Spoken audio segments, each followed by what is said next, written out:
Nancy Rivero, ¿cómo estás? Muy Queridísima, bien. muy contenta yo de que estés aquí y ahora más contenta con el tema que veo que vas a traer. Pues, a ver, dinos cuál es. Pati, tú haces unas recomendaciones muy buenas, pero pues hoy vamos a hablar de derechos para los adultos mayores migrantes. ¡Qué maravilla! El domingo entrante estaremos hablando de nosotros, fíjate, de nosotros, las personas mayores, como migrantes. Y hay historias maravillosas y hay historias dolorosísimas, pero lo más importante, cualquiera que sea nuestra situación, es conocer nuestros derechos. Y ahí es donde entras, ¿te escuchamos? Pues sí, efectivamente, mi querida Pati. Bueno, tú mejor que nadie lo has de saber con todo esto que estás investigando para el siguiente programa, pero lo difícil de ser una persona migrante, ¿no? Te puedes iniciar tus migraciones por diversas cuestiones, ¿no? Algunas pueden ser de que quiero una nueva forma de vida y me voy a otro país, pero lo difícil que sería que tengo que salir de mi país porque estoy atravesando un conflicto armado, porque estoy atravesando por una situación de peligro. Persecuciones políticas. Exacto. Violencia. Y además guerra. soy adulto mayor, ¿no? Donde ya estoy siendo vulnerado por una cuestión propia de la edad, porque bueno, pues ya es más difícil acceder a un trabajo. La cuestión de la salud empieza a mermar y luego dejar mi país, ¿no? Dejar mis costumbres, mis seres queridos, claro, mis tradiciones, toda mi historia para moverme a otro lugar y que se me empiecen a vulnerar derechos, ¿no? O incluso que me los nieguen o que ni sepa yo si tengo o no tengo derechos en otro país.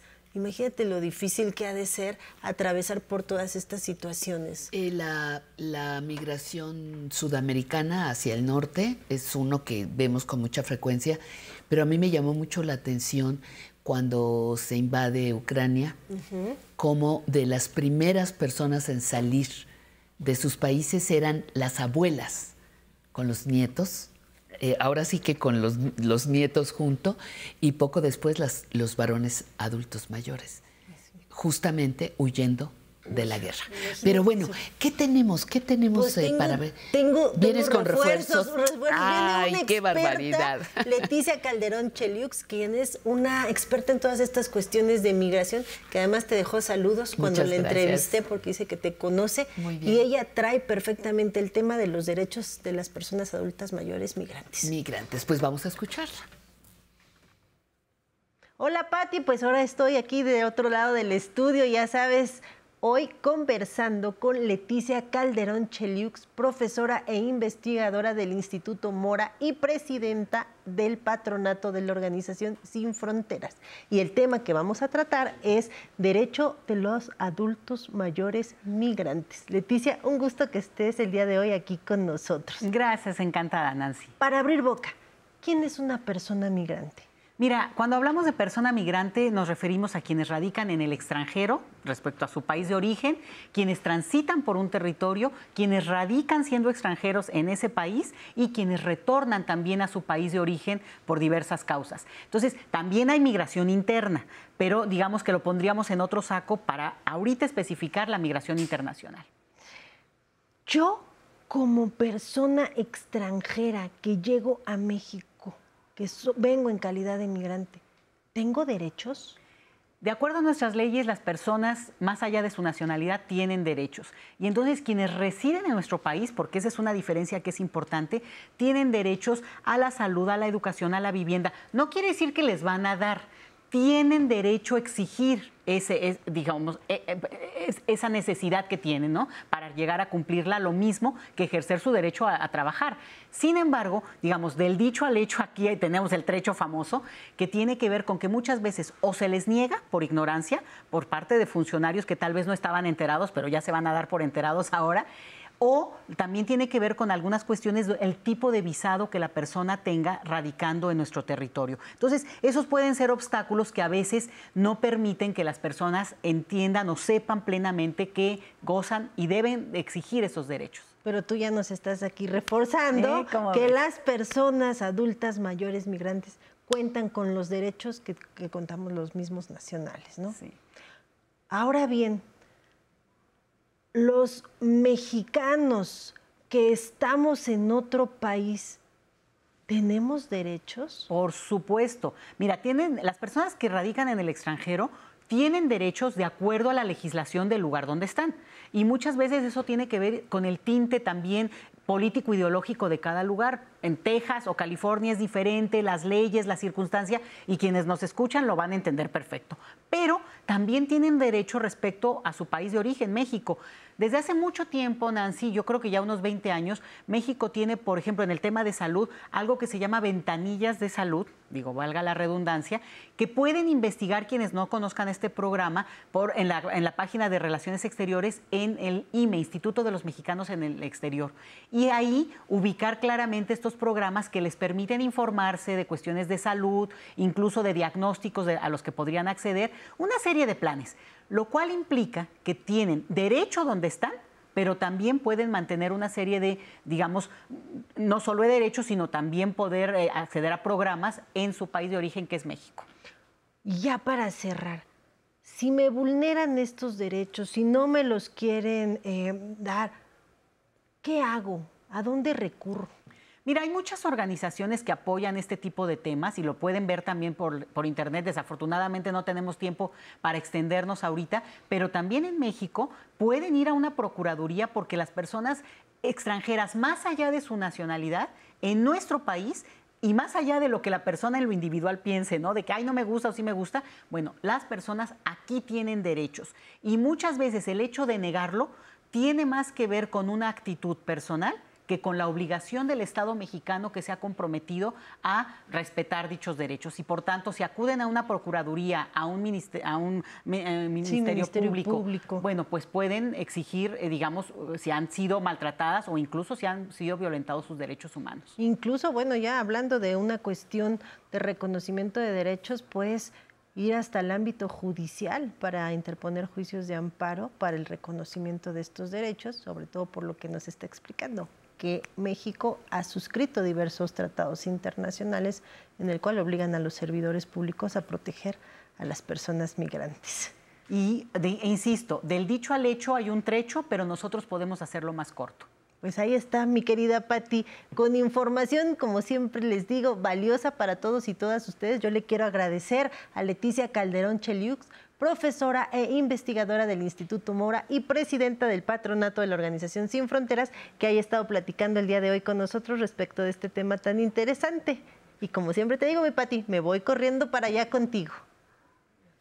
Admiro tu velocidad de cambio de look. Ni la rápido, Wonder Woman nada. llega tan rápido como yo. Ni la Wonder Woman. Ella se da unas vueltas, pero tú... Yo nada más le brinco. Nada más brincas, eso. Oye, un tema de verdad muy interesante y te comentaba, difícil porque el cansancio, la desesperanza, la falta de derechos, el desconocimiento de tus propios derechos, aunque estés en otros países. Qué difícil la migración de las personas adultas mayores. Sumamente Qué doloroso, difícil. qué impactante, pues. Sí, porque pues como lo vimos, muchas veces se vulneran muchos derechos y más con las personas que son de otros países o nosotros cuando vamos a otros países, luego ni el idioma lo hablamos, ¿no? Para entender a dónde corro, ¿no? Con quién me puede auxiliar si se me están vulnerando, pero pues a nuestros amigos que nos ven en la señal internacional, los mexicanos, las mexicanas que están allá, métanse a la página de Relaciones Exteriores para que conozcan los servicios que se tienen, acérquense a sus embajadas, sus consulados, donde pues bueno, pueden estar un poco cobijados en caso de que se les estén vulnerando los derechos. Pero me quedo pensando, Nancy, ¿qué pasa con un celtal que viene a la Ciudad de México? No necesitamos que vengan ni siquiera de otros países. Sí. La migración interna. Una península yucateca, un seri, ¿no? Una persona rara, unos rarámuris que salen, migran de sus estados de origen a la capital o a las capitales sin el conocimiento de la otra lengua. Exacto. Entonces, a veces no nos tenemos que ir tan lejos, ¿no? Nuestra propia migración Nuestra interna. propia migración, exactamente. Hay una pregunta del público. Adelante, por favor. Buenos días, soy Javier García Franco, Javier. servidor, 69 años.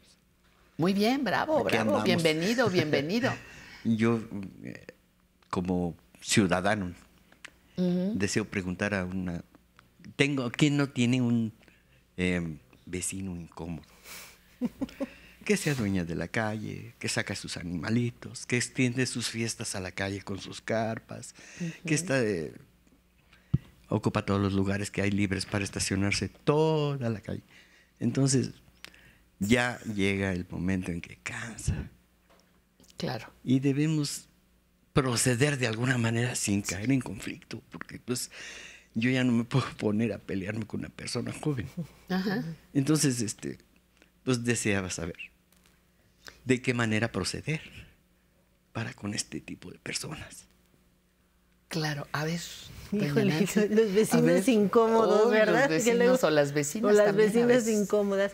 Pues, estimado, mira, existen diversos mecanismos. Si tú vives en un edificio, a donde se tiene que acudir en primer lugar es a la administración para quejarse de estas situaciones. Si la administración no resuelve, tenemos a la PROSOC, que es la Procuraduría Social de la Ciudad de México. Ellos son los que intervienen en caso de conflictos vecinales, los llaman a una conciliación para que ahí se acuerden y los vecinos estén en total armonía. Si no estás en un edificio y es el vecino de al lado o el vecino de enfrente, puedes acudir a un juzgado cívico, los juzgados cívicos que se encuentran en las alcaldías. Ahí los jueces cívicos tienen la obligación de llamar para conciliar con los vecinos. Y no es una cuestión mínima, porque pueden ser multas e incluso hasta arresto si los vecinos no cumplen con lo que se está ordenando y se sigue molestando al otro vecino. Ya si pasan cuestiones mayores como lesiones, daño en propiedad ajena, puedes acudir a la fiscalía cercana de tu domicilio para interponer la denuncia y que se inicie una carpeta de investigación en contra de los vecinos, amenazas, lesiones, daño en propiedad ajena. Todo esto puedes ir a la fiscalía cercana de tu domicilio, en las agencias del Ministerio Público, a interponer las denuncias. Qué importante, porque, y me gusta mucho la posición de nuestro amigo aquí presente, porque dice, hay un límite, ¿no? Ya no puedo, y no puedo exponerme ni exponer a otras personas o a la familia, y formalmente sí hay maneras. Lo que pasa es que con el famoso pretexto de que la calle es de todos, no, pero hay se comete cada cosa, pero bueno, ojalá haya una respuesta y luego nos platique cómo lo trataron y cómo lo atendieron. Nancy, muchísimas gracias. Nancy Rivero.